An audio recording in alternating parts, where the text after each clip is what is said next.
El ex vocal del Consejo de la Judicatura, Javier Muñoz, en su testimonio anticipado por el caso Tráfico de Influencias, aseguró que el expresidente Rafael Correa formaba parte de un plan para destituir a la fiscal general, revisar su condena y regresar al país. Con 29 votos a favor, 1 en contra y 1 abstención, la OEA aprobó una resolución de condena contra el Ecuador por la intrusión en la Embajada de México en Quito. 2 comisiones se disputaron las comparecencias de ministros por la crisis diplomática con México y los correístas provocaron incidentes. 7 cantones de 4 provincias del país sufren cortes de luz sin aviso de las autoridades y se agrava por el aumento de las temperaturas. 2 de los 3 jueces de la Corte Nacional de Justicia se excusaron de analizar el habeas corpus a favor de Jorge Glass, quien se encuentra preso en la cárcel La Roca en Guayaquil. 342 millones de dólares serán empleados en el plan de desnutrición crónica infantil, que aspira a atender a 600,000 menores de 2 años y 100 embarazadas. Amigos, ¿cómo están? Bienvenidos a Televistazo. En la Corte Nacional se desarrolla la recepción del testimonio anticipado por el caso Independencia Judicial. Hola, Estefan. ¿Qué tal, Gaby? Amigos, buenas tardes. En la diligencia participan el ex vocal del Consejo de la Judicatura, Javier Muñoz, y otros procesados. Jacqueline Rodas lo informa.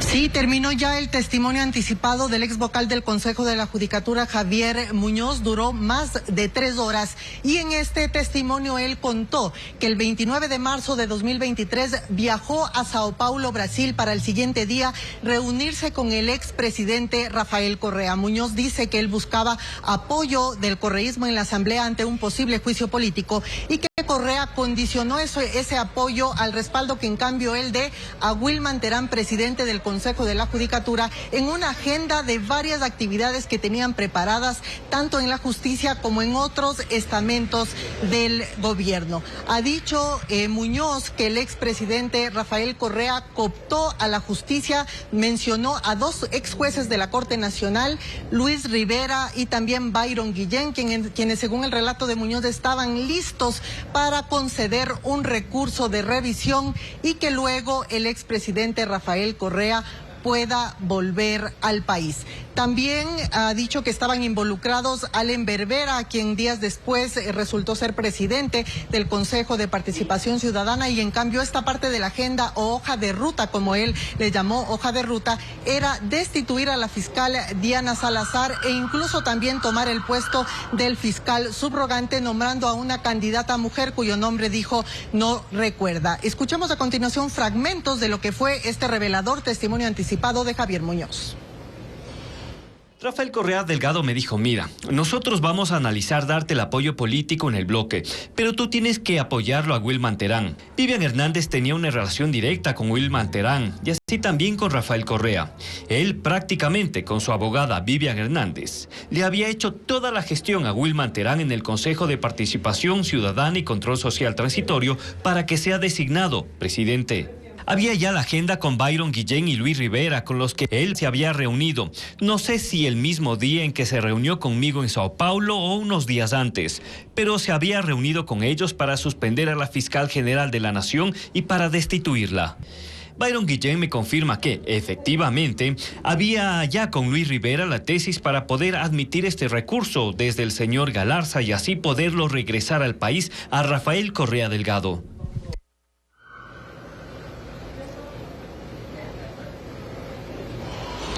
Javier Muñoz también lanzó acusaciones en contra del expresidente de la República, Guillermo Lasso. Dijo que tuvo una reunión con él y luego con Aparicio Caicedo, quien le pidió que emprenda acciones en procesos judiciales relacionados con ministerios, también para sacar a Iván Saquicela, entonces presidente de la Corte Nacional de Justicia, de su cargo, y para que se consiga el regreso de Guadalupe Llori a la presidencia de la Asamblea Nacional. A partir de la 1:30 de la tarde hay 2 testimonios anticipados más, el de Alex Palacios, pieza clave también en el caso Metástasis, en el caso Purga y en este caso de obstrucción a la justicia, y luego vendrá Marcela Vaca, quien fue subdirectora de control disciplinario del Consejo de la Judicatura.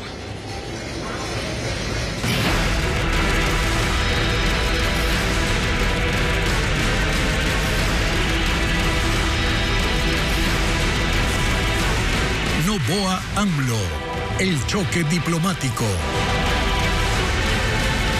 Hubo gritos y desacuerdos en la sesión de la Comisión de Relaciones Internacionales en la Asamblea, a la que llegaron 3 ministros a responder sobre la incursión en la embajada mexicana. La sesión se declaró reservada y luego fue suspendida. Adriana Bermeo con los detalles. Con un nuevo escándalo, la Asamblea Nacional vuelve de la vacancia legislativa. ¡Danos la palabra! ¡No violes el procedimiento parlamentario! Los ministros Mónica Palencia, Gabriela Sommerfield y Giancarlo Lofredo llegaron a la Comisión de Relaciones Internacionales antes de las 7 horas.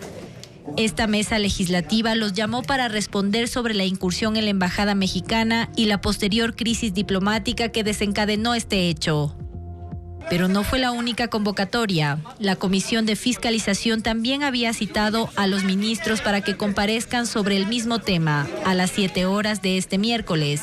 Usted no la está concediendo de manera oportuna. La de Relaciones Internacionales era, en un principio, a las 8:20, pero a las 23 horas de ayer cambió la agenda para las 6:50. Los cambios de hora para las sesiones de ambas comisiones que se dieron desde el lunes fueron apenas el principio. Los problemas continuaron con la instalación de la sesión. Asambleístas correístas pidieron ser parte de las comparecencias, por lo que la sala quedó pequeña. De manera oportuna nosotros enviamos por medio de ETS nuestra participación en esta sesión. Insistieron a gritos en que se cambie de lugar, pero el oficialista Jonathan Parra, presidente de la comisión, no dio paso.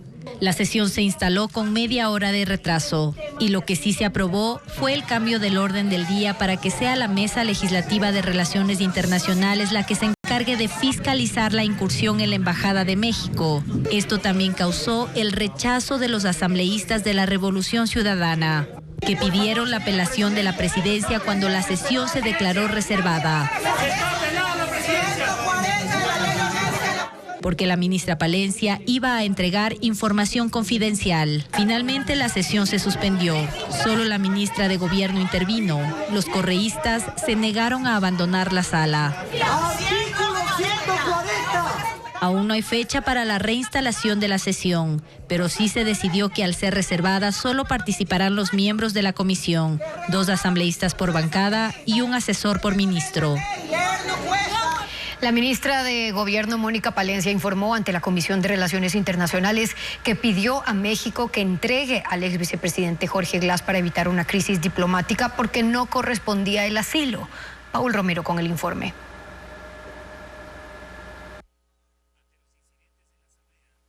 Explicaciones de los ministros de Gobierno Mónica Palencia, de Relaciones Exteriores Gabriela Sommerfield, de Defensa Giancarlo Lofredo sobre la incursión a la Embajada de México quedaron a medias. Palencia fue la única que intervino.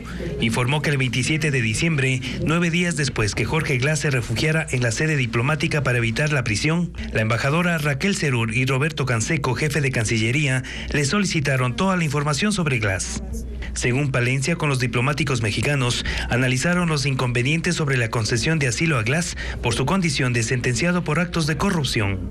Y recordamos los requisitos de procedibilidad del mismo, leyendo con mucha atención y entendiendo todo el convenio sobre el asilo. Esto es, requisitos vinculados a la inexistencia de sentencia condenatoria, entre otros, pues los datos previos que yo tenía arrojaban una suma próxima a los 15 millones de dólares en perjuicio de los ecuatorianos. Informó que por escrito solicitó al gobierno de México que evite dar el asilo hasta que se emita un informe sobre su estatus jurídico. El escenario cambió el 5 de enero, cuando el juez de la Corte Nacional de Justicia, Luis Rivera, ordenó la captura de Glass por otro caso de corrupción en la reconstrucción de Manabí después del terremoto de 2016. Es así que el 18 de enero el gobierno solicitó a México que permita el ingreso de la fuerza pública a la embajada para cumplir con la orden del juez, pedido que fue negado. Ante el impasse diplomático, Palencia dijo que se excusó ante el presidente Daniel Noboa de continuar con el caso para que asuma la Cancillería. Sobre la incursión de la policía a la embajada no reveló detalles. Son decisiones de Estado. Yo voy a entregar toda la documentación con el carácter de reservada al presidente de la comisión En ese momento, la legisladora oficialista Lucía Jaramillo pidió que se declare la sesión reservada. Por los incidentes y gritos de los correístas, las comparecencias terminaron abruptamente. La OEA aprobó una resolución de condena al Ecuador por su intervención armada a la Embajada Mexicana en Quito.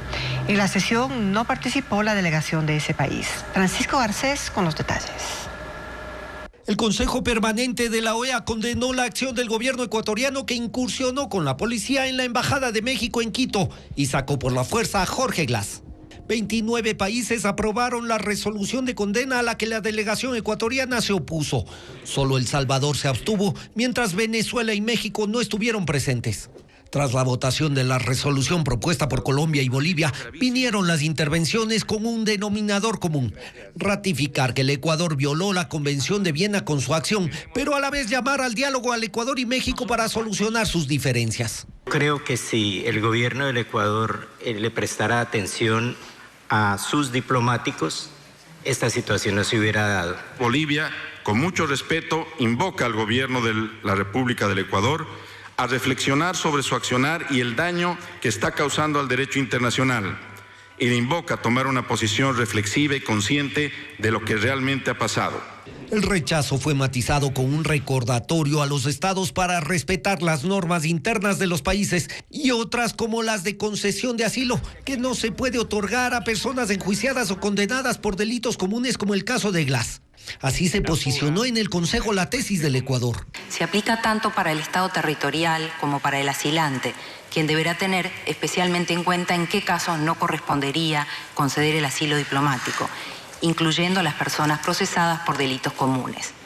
El artículo 41 específicamente impone a las personas que gozan de privilegios e inmunidades el deber de respetar las leyes y reglamentos del Estado receptor y dispone que los funcionarios locales de la misión no deben ser utilizados de manera incompatible con las funciones de la misión. Ese fue el énfasis que el vicecanciller Alejandro Dávalos puso a su intervención. Mostró un video con declaraciones del presidente mexicano Andrés Manuel López Obrador y rechazó que la resolución no condene a México por su intervención en asuntos internos del Ecuador. No podemos aceptar que algunos países pretendan que existen normas de derecho internacional de primera, segunda o tercera categoría. El documento aprobado tiene 10 resoluciones y de ellas 5 responden a la necesidad de que los países usen adecuadamente sus embajadas, respeten las leyes de los países en que se encuentran y las normas para conceder asilos. Estados Unidos condenó la incursión de la policía ecuatoriana en la Embajada de México para capturar a Glass. El asesor de Seguridad Nacional de la Casa Blanca, Jake Sullivan, dijo que se puso en riesgo los fundamentos de las normas y relaciones diplomáticas básicas. Condenamos esta violación de la Convención de Viena sobre relaciones diplomáticas, incluso el uso de la fuerza contra funcionarios de la embajada. Hemos revisado las imágenes de las cámaras de seguridad de la Embajada de México y creemos que estas acciones estuvieron equivocadas. El gobierno ecuatoriano ignoró sus obligaciones bajo el derecho internacional como Estado anfitrión de respetar la inviolabilidad de las misiones diplomáticas y puso en peligro los fundamentos de las normas y relaciones diplomáticas básicas.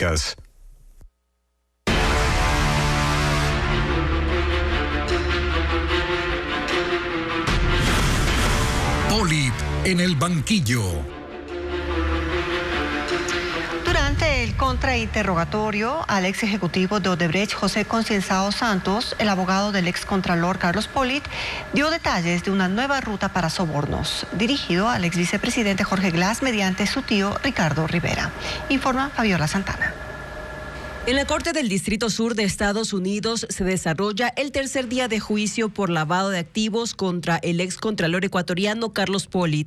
La diligencia se retomó con la parte final del interrogatorio de la Fiscalía a José Santos, ex ejecutivo de Odebrecht en Ecuador, y el contrainterrogatorio del abogado de Polit, Howard Srebnick. En esta última parte se conoció que no solo Polit recibió sobornos de parte de la constructora brasileña, sino que el ex vicepresidente Jorge Glass y su tío Ricardo Rivera tenían otra ruta para para los pagos ilegales en España. En el contrainterrogatorio, el abogado de Pollitt exhibió registros de pagos del Departamento de Sobornos de Odebrecht. Uno con el código TIO adjudicado a Rivera es de $240,000 y fue hecho en julio de 2010 a la empresa Cosmac Media Mercados SL de Barcelona mediante ING Bank en Ámsterdam. El abogado también mostró otros pagos con el código Miami con el que se identificaba al excontralor. Uno de $400,000 y otro de $200,000 a la empresa Danny Strong Limit de Bahamas. Sin embargo, esa empresa no está relacionada al excontralor, sino al abogado Carlos Pareja Cordero, alias Capaco.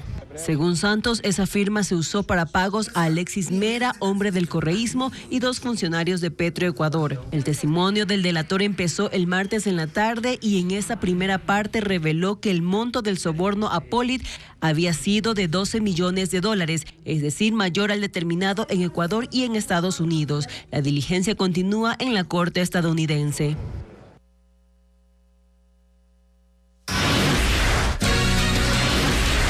¿Por qué hubo apagones en 7 cantones de 4 provincias? La respuesta de las autoridades al volver. Los cortes eléctricos causaron malestar en 7 cantones en medio de la ola de calor. Algunos ocurrieron por fallas en las líneas de transmisión, otros por demanda alta de energía. Diego Cuenca describe otras causas. Los cortes de energía siguen sorprendiendo a los ciudadanos. Entre la noche del lunes y el martes, afectaron parcialmente a los cantones Santo Domingo y La Concordia, en la provincia Sáchela. También Puerto Quito en Pichincha, Pastaza de la provincia amazónica, mientras en Guayas los cortes fueron en Daule, San Borondón y Guayaquil. En esa última localidad, Televisazo constató que 10 sectores del norte y sur no tenían electricidad. Como consecuencia, los usuarios denunciaron daños en sus electrodomésticos. La Corporación Eléctrica del Ecuador, CELEC, en un comunicado dice que el corte ocurrió a las 7:55 del martes, debido a una falla en la línea de transmisión Tizaleo-Chorrillo de 500.000 voltios, pero el servicio se restableció 30 minutos después. Sin embargo, la Corporación Nacional de Electricidad, CENEL, destacó que también hay cortes relacionados a transformadores dañados, debido a la alta demanda de energía, porque los ciudadanos encienden aires acondicionados por largas jornadas ante la ola de calor, que ese martes llegó hasta los 35 grados centígrados. Nosotros llamamos, no nos contestan. Nosotros que llamamos, que esto, que el otro, que mañana, que pasado. Para la ministra de Energía, lo que ocurre no son apagones, porque esa etapa ya culminó en febrero. Ahora le llaman desconexiones emergentes, aunque en ocasiones le dicen cortes programados, debido a que hay debilidad en el sistema energético. Y según la autoridad, en 4 meses no lo podrán resolver como ellos quisieran.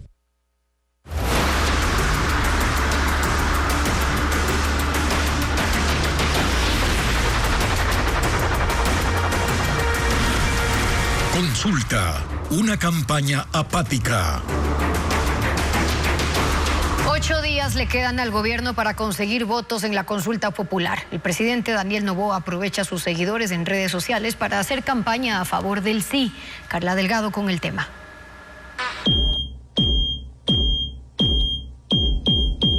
El gobierno continúa con su campaña activa en las redes sociales para promover el sí en la consulta popular. En el último video colgado en la cuenta oficial de la presidencia en la red social X, motivan al voto positivo, haciendo énfasis una vez más en la seguridad, y promueven el hashtag Únete al Nuevo Ecuador. La campaña es más sobria en esta red social, en donde todas las carteras de Estado se unen a la promoción del sí, como este video que aparece en la cuenta del Ministerio de Obras Públicas. Para terminar con las vacunas en la construcción. En TikTok y en Instagram la campaña es más distendida. El presidente hace uso de las canciones en tendencia para pedir que voten sí el 21 de abril. Y vuelve a condicionar el tema de seguridad si el voto es afirmativo. Esta vez lo hizo en Instagram, en donde su cuenta tiene 954,000 seguidores. En TikTok el partido de Noboa muestra los recorridos y apoyo popular en las calles. Los videos cargados en redes son más frecuentes y el gobierno tiene 8 días para captar votos. En el cuarto día de campaña por la consulta popular, las organizaciones políticas y sociales se concentran en redes sociales. 3 de ellas no tienen actividades presenciales para promocionar su postura. La campaña por la consulta popular no toma fuerza. 6 de las 11 organizaciones inscritas ante el Consejo Nacional Electoral concentran la promoción en redes sociales. Unidad Popular, Avanza, Pachacutic, Partido Socialista, la Unión Nacional de Educadores y la Unión General de Trabajadores han realizado publicaciones en X, Facebook o TikTok. No a la pobreza. Pachacutic es la organización que más publicaciones tiene. Publicita el no en todas las preguntas con mensajes directos y cortos como este, que definen su postura sobre la pregunta para implementar el trabajo por horas.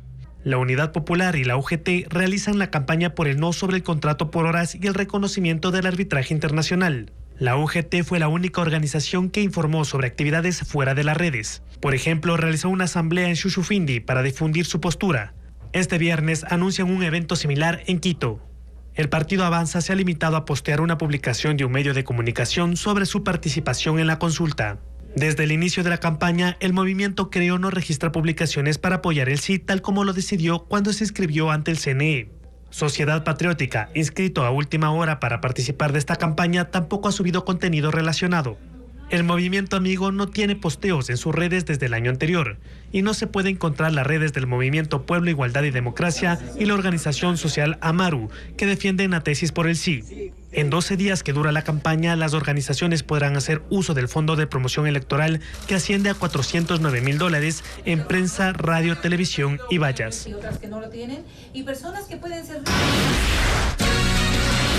Tras semanas de violencia en Haití, se crea un consejo de transición. ¿Cómo funcionará? Le contamos luego de la pausa.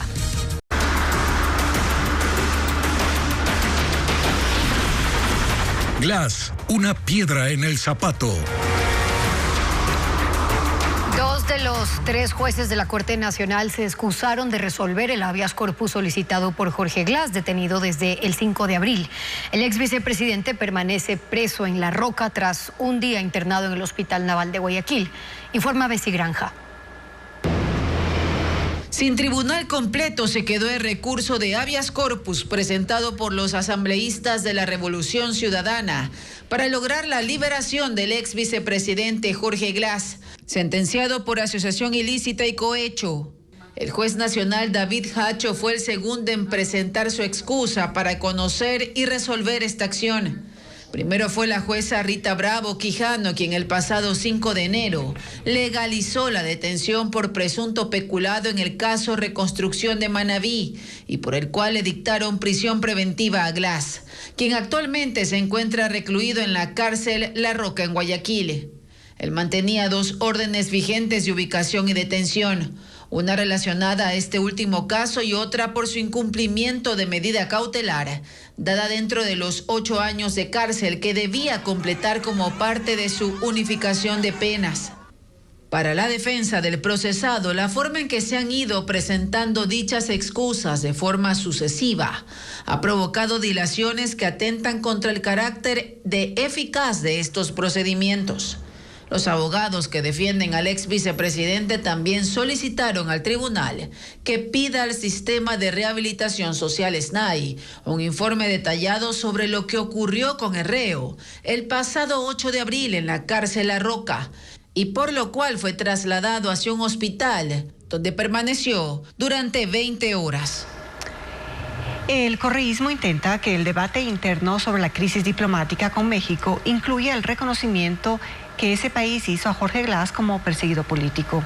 Sin embargo, aún ninguna organización se adhiere a esa posición que desconoce los procesos judiciales y las sentencias contra el ex vicepresidente. El correísmo cree haber encontrado el dorado y en la crisis diplomática con México se quiere flanquear una oportunidad para defender al segundo más célebre de sus convictos. Para ello se monta en la postura del presidente mexicano, quien, lidiando con su dificultad para construir una idea, reivindica la postura de que Jorge Glass es un perseguido político. Y para ello no ha tenido problema alguno en admitirlo, primero como huésped en su embajada y luego en darle asilo. 2 gestos que no podían suceder a la luz del derecho internacional. porque la figura de huésped no existe y porque el asilo no es una institución disponible para delincuentes sentenciados. Ecuador, en cambio, plantea estos dos aspectos basado en su propia historia, en su propia lucha contra la corrupción, pero internacionalmente la condena ha sido unánime. Sin embargo, hay quienes pretenden plantear el debate político interno a la luz del debate internacional, de un segmento del derecho internacional, de la parte que les conviene. En foros multilaterales se debatió el respeto a principios normativos. Dentro del Ecuador hay quienes bajo ese paraguas buscan precautelar los intereses de un grupo, y en ese combo va también la impunidad. Porque dentro del país, el correísmo pretende hacer creer que el gobierno mexicano conoce más de los procesos judiciales del ex vicepresidente Glass, más que los órganos de justicia internos que dispusieron su ubicación y captura. Por ello, su anhelo de posicionar la idea de que Jorge Glass es un perseguido político, de que la discusión se debe hacer bajo las consideraciones políticas mexicanas, no tiene el respaldo de nadie más que de ellos mismos en el país. Les ha resultado imposible sumar adeptos a ese convite a tragar ruedas de molino. Pero igual, están allí, insistiendo en que la inviolabilidad de la embajada está necesariamente adosada a su postura de desconocer las sentencias judiciales y al reconocimiento de Glass como perseguido. Paralelamente, el expresidente Correa reclama que si la orden era de arresto y no de allanamiento, ¿por qué entonces se llevaron los dispositivos de Glass? Y que no se podían remover los teléfonos del predio porque él no los llevaba consigo. Como si temiera a que se conozca su contenido. Pero de eso hay quienes quieren que no se hable porque creen haber encontrado en la condena al allanamiento a la embajada una expiación a los delitos cometidos, como si fuera la misma cosa. El ex representante del Ecuador ante la ONU, Hernán Pérez Luz, insiste en que el origen del conflicto diplomático entre Ecuador y México no es el ingreso a la embajada, sino el acoso previo del presidente mexicano al país. El tema fue tratado esta mañana en Contacto Directo. Nos agotó la paciencia a los ecuatorianos. Hernán Pérez Luz está consciente de que entrar por la fuerza a la Embajada de México no es una acción menor. No fue la mejor opción. Lamentable, incompatible con las convenciones. Pero también tiene claro que hay líneas de defensa que, para él, justifican el acto y que pueden ser esgrimidas oficialmente por el gobierno ecuatoriano. Lo primero, que había un irrespeto constante y una provocación sistemática de parte del presidente mexicano. Hubieron elecciones en Ecuador. En los últimos meses, él prácticamente se dedicó a darnos aquí lecciones, a darnos órdenes. Estaba por encima de la Corte Nacional de Justicia, estaba por encima de la Fiscalía y terminó acusando, insultando al presidente de la República, acusándolo de ser el autor del crimen de Villavicencio. No solo habla de las veces que el presidente López Obrador opinó sobre Ecuador, también se refiere a otra provocación, como él la llama, el haber aceptado a Jorge Glass en calidad de huésped dentro de la embajada. No existe esta figura de ser huésped. Repito, el señor era un delincuente, es un delincuente que estaba cumpliendo una sanción penal impuesta por la Corte Nacional de Justicia Ecuatoriana. Se escapa burla a la policía, va y le golpea la puerta al embajador, a la embajadora mexicana, le abre la puerta, venga, usted es huésped ahora. Algunas voces internacionales sugieren que, para bajar tensiones, la situación entre Ecuador y México debería regresar a como estaba antes, es decir, con Glass refugiado en territorio mexicano. Pérez sugiere que sí, que la situación regrese a como estaba antes, pero mucho antes, cuando Glass aún no había escapado de la justicia ecuatoriana y México todavía no lo aceptaba como huésped. Esta desesperación por tenerlo al señor Glass fuera de la cárcel es debido a los vínculos que existen entre el señor López Obrador y su familia con el narcotráfico, tal como ha sido ya demostrado inclusive por las autoridades americanas. Que todos esos argumentos habría que utilizarlos, dice Hernán Pérez, para que Ecuador deje en claro su posición ante la comunidad internacional. El movimiento palestino Hamas asegura que no tiene los 40 rehenes que se necesita para iniciar un alto al fuego de 6 semanas. Declaraciones que hacen temer que el número de muertos sea mucho mayor al que se sabe públicamente, llevando al fracaso cualquier intento de tregua. Voceros de Hamás que participan en las conversaciones en Egipto han dicho que presentarán su propia iniciativa esta semana para conseguir por fases el retiro total de las tropas de Israel antes de liberar más secuestrados. Sin embargo, Israel mantiene su plan de nuevas incursiones en Gaza. Políticos haitianos llegan a un acuerdo para formar un consejo de transición ante la ausencia de gobierno. Será un organismo de 9 miembros que administrará el país durante casi 2 años hasta nuevas elecciones. Fueron varias semanas de negociaciones en medio de la violencia que vive Haití, hasta lograr el acuerdo para un consejo de transición presidencial que estará integrado por 9 representantes de los principales partidos políticos, así como del sector privado y la sociedad civil. El primer ministro Ariel Henry, autoexiliado en Puerto Rico, deberá aprobar la conformación del nuevo órgano administrativo y de inmediato cesarán oficialmente sus funciones, así como la de los integrantes de su gabinete. Y aunque todavía no hay fecha para que el nuevo consejo comience a trabajar, una de sus primeras gestiones será nombrar a un nuevo primer ministro. Intentarán devolver la estabilidad política a un país convulsionado por la violencia criminal y el poder de las pandillas que dominan sobre todo en gran parte de la capital, Puerto Príncipe, donde desde inicios de esta semana se han registrado nuevos enfrentamientos entre grupos armados y la policía. La empresa de ferrocarriles Norfolk Southern llegó a un acuerdo por $600 millones para resolver las demandas relacionadas al descarrilamiento de un tren en Ohio el año pasado que causó un derrame de productos químicos peligrosos. El accidente provocó también una columna de humo tóxico que obligó a la evacuación de miles de residentes. El trato deberá ser aprobado por un tribunal y la compañía estima que la compensación sea usada por los afectados. Tener la alianza con el Partido Social Cristiano y acercarse a la bancada de Construye, que ya apoyó al gobierno en la aprobación de la ley de turismo, son las estrategias que planea el oficialismo para captar votos en la Asamblea. Esto luego de que la Revolución Ciudadana se declarara opositora al régimen de Daniel Noboa. Los legisladores independientes tendrán también un papel importante para sumar votos. Luisa María Heredia con ese informe. El nuevo escenario político en la Asamblea Nacional por ahora no asusta al gobierno. El oficialismo minimiza no contar con una mayoría legislativa, luego de que el correísmo, su principal aliado, se convirtió en su más grande adversario. En la bancada de Acción Democrática Nacional dicen que lo que permitió aprobar las 5 leyes económicas urgentes que propuso Daniel Noboa fueron las mayorías móviles, no el pacto. Y que por tanto ese es el camino que seguirán, ya que se van a necesitar los votos de una mayoría para aprobar las leyes que se desprendan del posible triunfo del sí en la consulta popular del 21 de abril. Para eso ADN, con solo 26 votos, planea 2 estrategias. Primero, mantener vigente el acuerdo con el Partido Social Cristiano para seguir contando con sus 17 votos. Esa alianza parece no peligrar. El PSC está haciendo campaña por el sí en la consulta y su dirigencia ratifica estar dispuesta a conversar con otras bancadas para hallar coincidencias. Segundo, acercarse a la bancada de Construye,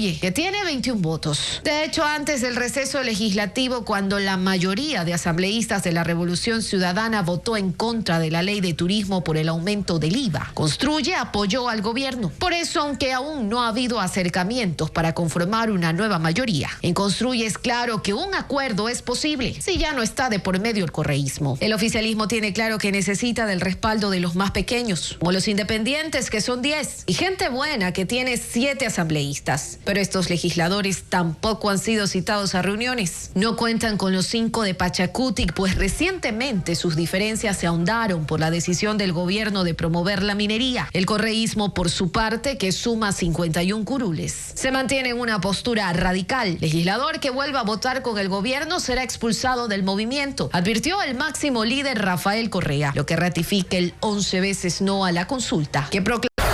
En Guayaquil se estrenó la obra 5 formas de superar los cachos. Además, Amusi Cirque presentará en Quito Deseo, un espectáculo con actos acrobáticos, contorsión y desnudos artísticos. Estefanía Arias con los detalles. Será una fusión de talentos. La Casa de la Música, en Quito, presentará el Ballet Carmen, con la Orquesta Sinfónica Nacional del Ecuador y la Compañía Nacional de Danza, con la dirección musical del maestro Yuri Sobolev y en la coreografía Héctor Sanzana. El show será este viernes 12 y sábado 13 a las 19:30. Un padre ambicioso. Pop-Up Teatro Café en Guayaquil estrena una nueva temporada y entre sus obras está 5 formas de superar los cachos, una historia que trae un manual para sobrellevar la infidelidad, con la actuación de Valentina de Abreu y Adrián Peraza. Las funciones serán de miércoles a sábado en 3 horarios, 8, 9 y 10 de la noche. Recursos para combatir la desnutrición crónica infantil serán destinados a 4 instituciones del Estado. ¿Cuánto es y qué debe hacer cada una? Valeria Navarro con el reporte.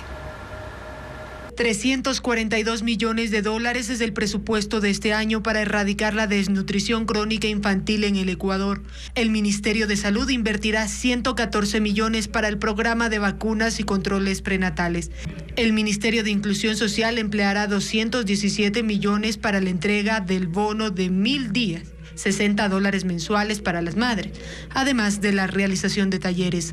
$2 millones se destinarán al INEC para el levantamiento de información y 7 millones a la Secretaría Crece Sin Desnutrición. Lo que vamos a poder hacer es seguir cada uno de estos servicios y cómo el Estado y las diferentes carteras van utilizando y en qué. Son 710 parroquias priorizadas para la atención. 278 registran un alto índice de desnutrición crónica. La mayoría están en las provincias de Chimborazo, Bolívar y Santa Elena. Actualmente, el índice de desnutrición crónica infantil es de 20.1%. Para el 2025 se estima bajar a 18.7%. Es decir, que 20.000 niños superen este problema.